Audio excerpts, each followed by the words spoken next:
very quick tutorial on how to make arrows on Google Slides. Some of you may know how to do this, but if not, you will want to watch this video to help understand.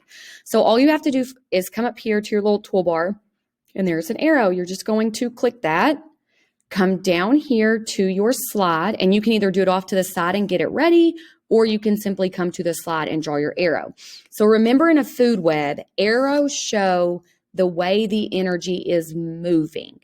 So you don't show like this eats this, you show the energy from this goes to this. So we know the energy from the sun needs to go to our plants or our producers so that they can make their food through photosynthesis.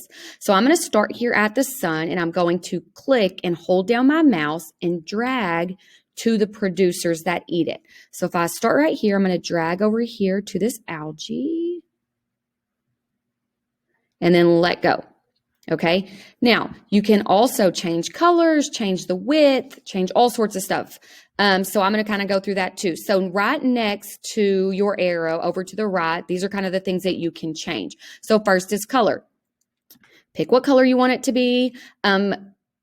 Try to make sure that we can see it. Don't change it to something light that kind of blends into the background. You can also change the size or width. So I'm going to make mine like a 4 so you can really see it. You can make it dotted, dashed, all those things. The easiest one to see is just your kind of plain line here. Then you can also change the ends of your arrows. Now, we would not want to change this to circles and squares because that's not how food webs work. But if you do want to choose a different arrow style on the end, that is perfectly fine. And that's simply all that you have to do. Now, you can also click an arrow and copy and paste it so that you can kind of keep those same settings. Remember, you can do Control-C and then hit Control-V, and that arrow will come again.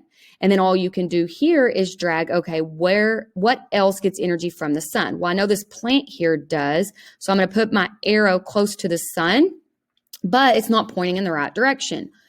All you have to do is come pick the end of that arrow where your little arrowhead is and drag that circle to what does get energy from the sun. And you can resize it, make it shorter, longer, all sorts of stuff. And then let that go. And there's your new arrow getting energy from the sun. And then once again, you can just paste again. Now you've got another arrow.